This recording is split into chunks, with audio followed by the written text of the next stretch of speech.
Yo, I already just did my thing, so I decided that I'm gonna do some summer of spaces. Before, quick disclaimer, I decided to do a research on Larry Bird. I realized I was wrong.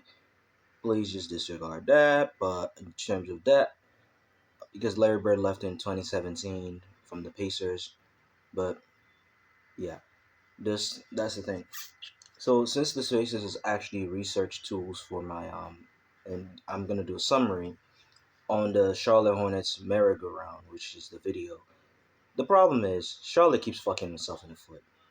Again, in my spaces with the discussion with Will, thank classy dude, always welcome. All the people that attend spaces are always welcome.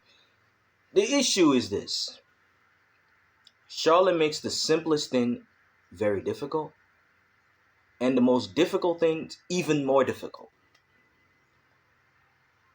You have their fans now saying, "Oh, they're incompetent." You have the fans running for cover, not knowing where to go to. Charlotte Hornets team is ran like a SpongeBob simulation. And I know it sounds like a rev type of thing to do, but let's be honest. Let me bring metaphors into this. Mr. Krabs is Mitch Kupchak and Michael Jordan. Jordan is Mr. Krabs because he owns the damn thing. He runs the damn joint. He's just a face, but Mitch Kupchak is the one that controls everything. So they're both Mr. Krabs. But Mitch's situation is that when it comes to free agency, you have to be praying to God that he does something smart. He's terrible at giving out contracts. He knows how to draft, he just doesn't know how to give out contracts. Luol Deng, Nicholas Batum. Sadly, my favorite player, Kobe Bryant, but Kobe's max contract was well deserved. That I will give. It was well deserved. Apart from that, I can forgive the Kobe one because it's well deserved. Every Luol Deng, no. Getting rid of Mozgov too. Hell no, we don't need you. And now Rozier and Mr. Glass, and now you're stuck because this is the problem. Charlotte put themselves in this contract Genjutsu. And if you wonder what is a Genjutsu, why are you always saying Genjutsu? You see, where did I first learn the word Genjutsu? I learned the word Genjutsu from one of my favorite comedic YouTubers in the Chiseled Adonis. And I'm using this as a reference because I don't want it to be something like I just stole his content. Okay. So when he said the word Genjutsu and I had to watch some anime myself, I really started to realize the word, and I realized that's an illusion, a mirage, a facade. Basically, that's what's happening. The Charlotte Hornets team is run like a SpongeBob simulation. If you don't know what SpongeBob is, imagine watching a show and putting yourself in this shoe. So let's say here we have Bikini Bottom. LaMelo SpongeBob, because he's the nice kid that wants to make everyone happy. The rest of the Hornets team is Squidward. Gordon Hayward is the outsider that always get hurt. You know, that fish that always scream, my leg, that's Gordon Hayward. You bring him to the team. Dysfunction. Then now you're going for Plankton, Westbrook. Like, what is going on here? What is going on here? Like, and if you don't understand, Plankton is a character that in his day, what happened with Plankton is that he creates this scenario in which he tries to be friendly because he knows the only way he can get people to do his dirty work for him is if he's nice to them. So he's not gonna tell them the truth about what he's doing until he's done it. And Squidward, being the loyal, gullible guy that's not the greatest at everything but tries to prove himself, that's what the team is. The damn near the entire Hornets players Because think about it, LaMelo Miles or SpongeBob, the friendly guys that want to get everybody involved, that likes to be around everybody. I can put the young guys, Kai Jones, JT Thorpe, even on the SpongeBob level. Gordon Hayward, Terry Rozier, PJ, Cody Martin, Jalen McDaniels, Squidward. Why? Because Squidward never challenges the authority. Because he knows if he tries, he'll be in trouble. If you watch the episode where Squidward had to challenge Mr. Krabs one time, he lost his job. And then he begged Mr. Krabs for his job back. But because SpongeBob was so friendly, he begged Mr. Krabs to give him the job because they realized we cannot do it without Squidward. Why am I saying this? Because that's how the Hornets team operates. The reason why I say that the rest of the fans are basically the way the fans are treated. I like the same way the rest of Bikini Bottom are treated. Everybody is put in this position where they have no other choice but to follow the rules. Respect the authority, respect the team, respect this.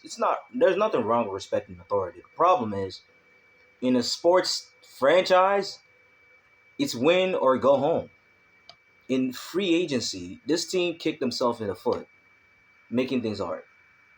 I asked the question, how would you tell a $25 million player to come off the bench? And Will came up with the best solution. I wish Quinn Royalty and the rest of the guys can't stay for that. Because that was the best answer I've ever heard. The problem is, Charlotte won't do that. They don't want to see. Let me tell you the real reason they want to free up cap space. Let me define something, because I know I'm rambling right now to some people, but let me speak some facts here. Do you know that there's something called bird rights? It allows teams that are struggling with the luxury tax or are in the tax or near tax, like Charlotte, to go over cap in a cap space, when in cap space hell, to go, even not in cap space hell, to go over the luxury tax and pay their star player. The last time Charlotte has went and used bird rights was Kemba Walker. That was when they actually used bird rights. They've never used bird rights ever again. Second round picks, always gone. That's why I fear for JT Thor. Because JT Thor is a second round pick. Cody Martin, I don't give a fuck about him. He can go suck nuts. Jalen McDaniels is the same pick as Kai Jones. I know people will be like, what? Yes, it was the 19th overall pick in the 2019 NBA draft by the Charlotte Hornets. But we're not going to talk about that. McDaniels, I don't want him here on the team. If you can put him in the G League permanently, I would even appreciate it. That boy is a scrub. He's not ready to be an NBA player. I do not want to see him on the NBA floor. That boy, garbage. He garbage. He and garbage. Ebonics. Okay. He and garbage. That's how bad he is, man. To make matters worse, I don't even hate this Hornets team fully. Because yes, I have my criticism. So does everyone. I have faith that they can be something special. I have faith that they can make the playoffs and make noise. I have faith that one day they can win a championship. It's all good hopes to have, but the problem is, Charlotte keeps fucking up. Year 1, year 2, year 3, we're heading to year 3 of LaMelo's prime. I'm not going to let you treat LaMelo like you did Kemba Walker, bro. I'm sorry. But it's for fucking the LaMelo situation. I'm not going to let you treat this franchise and its fans like shit again. I'm not going to let you bikini bottom the fans. Enough of that. It's time for the fans to stand up. But bikini bottom is the perfect comparison for Charlotte franchise, the media, and its fans. Because they never really want to question the authority. They always want to sit down there and just follow the rules because they felt like they have no other choice. In their mind, they felt like they have no other choice. It's just common reasoning. 4 years, Michael Jordan decided, my guy, let me take a vacation during the coaching hire. And then when I come back, let me hire a coach that ain't proven to win something. Because you do not want to hire D'Antoni because of he's too old. Yes, D'Antoni's a taskmaster, but he's a good taskmaster. Charlotte, let me say this. Let me say this in basketball terms. Let's speak some basketball here. Charlotte is team small ball, perfect fit for D'Antoni's system. D'Antoni loves small ball guys. JT Thor is a small ball 4, small ball 3. Kai Jones, small ball 4, small ball 5. Miles Bridges, small ball 3, small ball 4. PJ Washington, small ball 4, small ball 5. Cody Martin, I don't count him on the team because he's ass. Jalen McDaniels, but if you want to, Jalen McDaniels is a regular, solid, small ball 3. LaMelo Ball, he fits any lineup. Put him on a defensive lineup, he'll shine. Put him on an offensive lineup, he'll shine. Book night, put him on a lineup, fit. Put him on your quickest lineup, fit. Put him on your tall lineup, he'll fit. That's it with Book night. Book night actually and LaMelo fits like this. On the court, the chemistry's there. The problem is Mr. 0.9, aka Cardi Borrego, let things worse because he barely played them together. We didn't get to see the combination because we didn't get to see the full list because we only saw 6 games of them both playing together. We only saw 6-game experiment. Yeah, Book Knight played 6 games. Actually, 5 games. Because the game that Book Knight dropped his career high, LaMelo wasn't on the court most of the time. But I saw the transition. I saw the fact that Book Knight was able to cut to the basket, which is funny because you're going for Plankton, aka Westbrook, who Book Knight does the same thing as. Book Knight is a 6th man to a starter material. That's what he is. I'm sorry to say it. He's a modern day version of Jordan Clarkson. He's literally Jordan Clarkson 2.0. That's Book Knight for you. Terry Rozier, I do not want to see him as a starter. He's a bench player. Hayward is also a bench player. Do you know that the Philly game where Hayward came off the bench, he had his most efficient game? But people would always say, oh, he shot bad. No, he had his most efficient game in his Hornets season, coming off the bench. It's funny how Borrego never thought of that. This man played so efficient. I was like, interesting. But you didn't play him. Why is that? You started this man playing him 40 minutes a game, getting hurt every time, and then you're worrying about Borrego was so bad that the ref had to do his job for him. Like, how are you a coach and you didn't be like, ref, timeout? I too would be mad if I was a family member of that player and say, hey man, why didn't you call timeout? My brother, my wife, my girl, my sibling is down there dying on the court. Help him out. You didn't do that. You just sat there, and ref had to blow the whistle because he saw somebody laying down on the ground and not getting up. You really expect change to happen? And to make matters worse, why do you always go for a Squidward type coach where they think they're better than they actually are and they don't want to challenge the situation? Mike D'Antoni and Mitch Kupchak are like this. Okay, so Mitch would trust Mike D'Antoni. The problem is, what are you doing? What was the plan in the first place? You hired Atkinson because you wanted him to be tough on players, but that's the same thing D'Antoni does. You can ask Steve Nash on how he was. D'Antoni's tough on his players. He's a taskmaster, but a good type of taskmaster. He will push you to be the best player you can, but the only because if you're gonna use LaMelo as Steve Nash, I'm sorry to tell LaMelo, you're gonna have a thick skin if you're gonna have to deal with D'Antoni. And I think LaMelo's up for the challenge. You're gonna have to have thick skin because you're gonna be the Steve Nash to his offense. You can run the offense, you can do all that. That's it. I want a team where LaMelo can lead the team.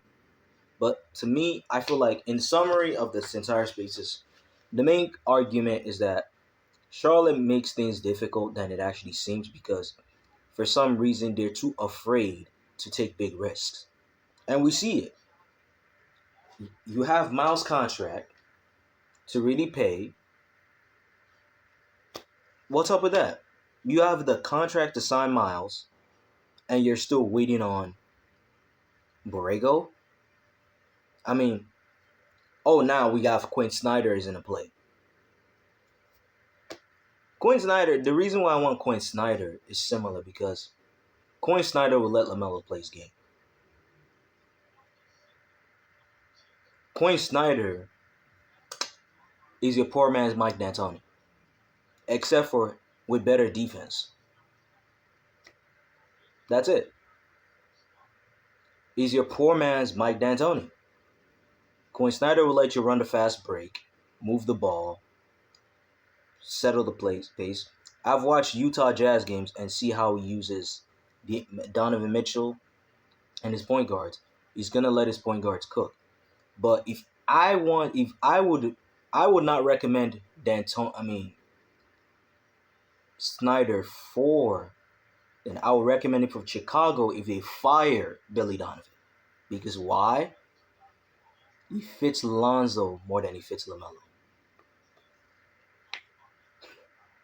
You know, most of the time the point guard always catch and shoot, and that's what Lonzo's for. He fits Lonzo more than he fits LaMelo because of the catch and shoot. So I think the only reason I was recommending Snyder is because he's gonna let LaMelo play his game. He lets his point guards play the way they are supposed to play. That's why I wanted Snyder. But at the end of the day, I'm just gonna say Charlotte needs to get their shit together. It's decision day. We need to know what coach you're going to because we're not waiting till summer league. Because if you don't have a coach by the time summer league starts, you're not having a coach.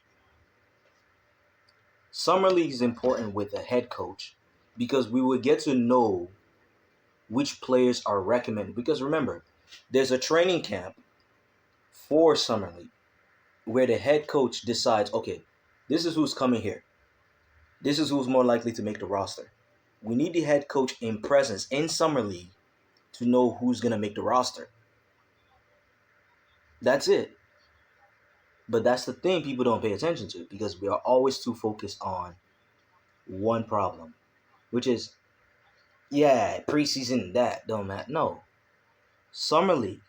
You're starting summer league next month and you don't have a coach. This is going to be bad. So at the end of the day, I'm just going to leave it out there and say, if Charlotte ain't getting their shit together, when are they actually going to get the shit together? Because in a time to make decisions, you squandered it by taking too long. And now, it's time to fix it. Time to show the fans that you truly care about them. Are you really going to do that, Charlotte? Because I don't know what to tell you.